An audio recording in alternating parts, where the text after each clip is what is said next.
The sky-high cost of fuel could drive more people to switch to cheaper modes of transportation, such as electric scooters. Let's talk about that with the founder of Electric Kick Scooter Philippines, Tim Vargas. He's joining us live via Zoom. Good afternoon, Tim. Glad you can join us.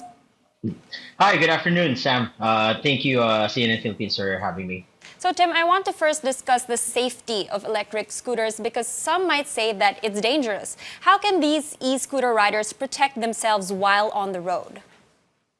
Well, first of all, statistically, we're not on the higher end of incident rates. So we're actually almost a little bit near with the incident rates of accident rates of bicycles. So comparing it to the MMDA data that says it's 50% cars versus around the personal mobility devices, which is only around 2% of the total accidents that happens within Metro Manila, citing MMDA report. So far in terms of safety, we're pretty much below other types of vehicles.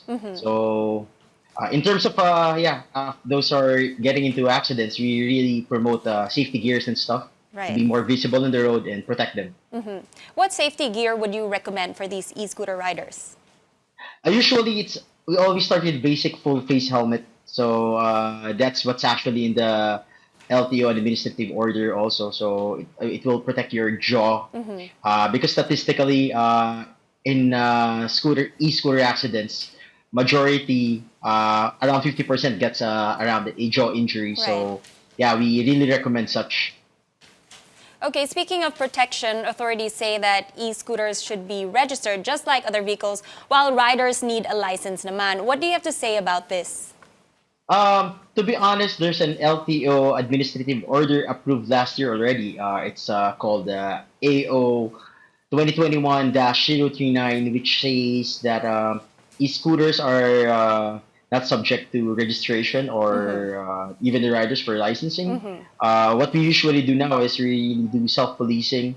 So far, we're getting good results because in terms of accident rates, we're still on the lower end. Right.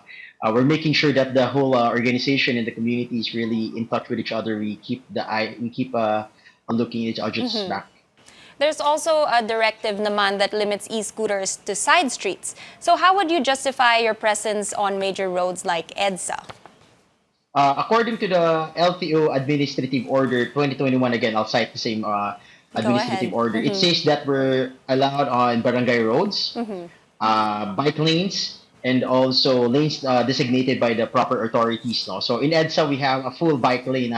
We're very, very thankful we do with DOTR, DOH, DPWH for really pushing such initiative. And also DILG. There's a joint administrative order for this. It's a national scale bike lane network. And you think that would be suffice enough for e-scooters, a bike lane on EDSA?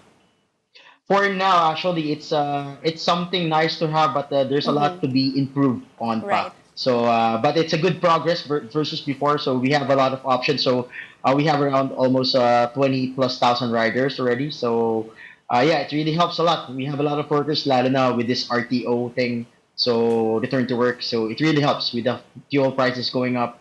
Yeah, it's a So, good option. Tim, let's talk about affordability. Kaya ba ito ng ordinaryong Pinoy?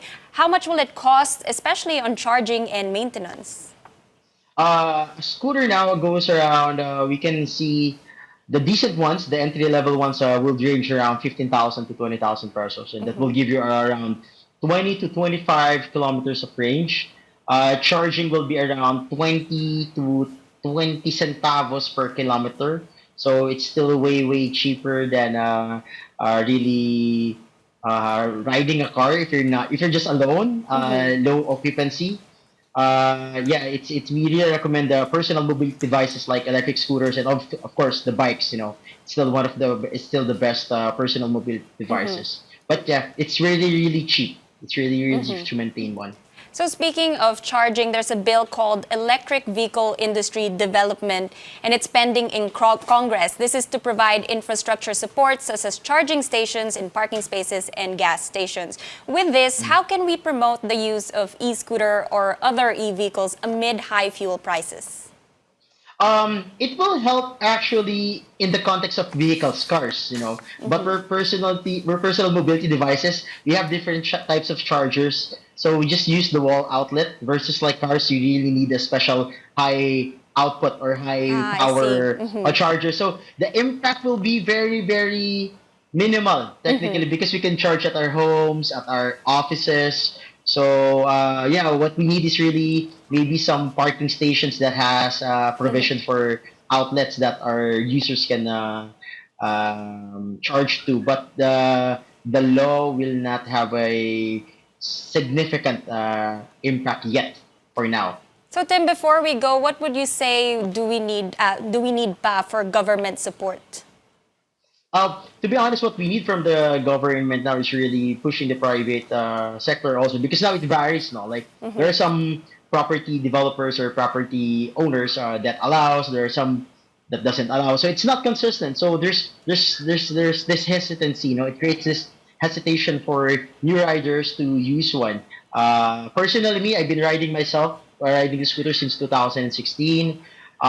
It's really helpful. I mean, I do a lot of errands in a day. So, but personal experience, yes, the consistency in terms of mall, like where's the provision of the parking, in offices, is it allowed or not? So it really varies. So if there's a law that can be like a blanket Right. approval, yeah, it will be more consistent. We can get more riders to jump So we our would need bandwagon. a uniform directive.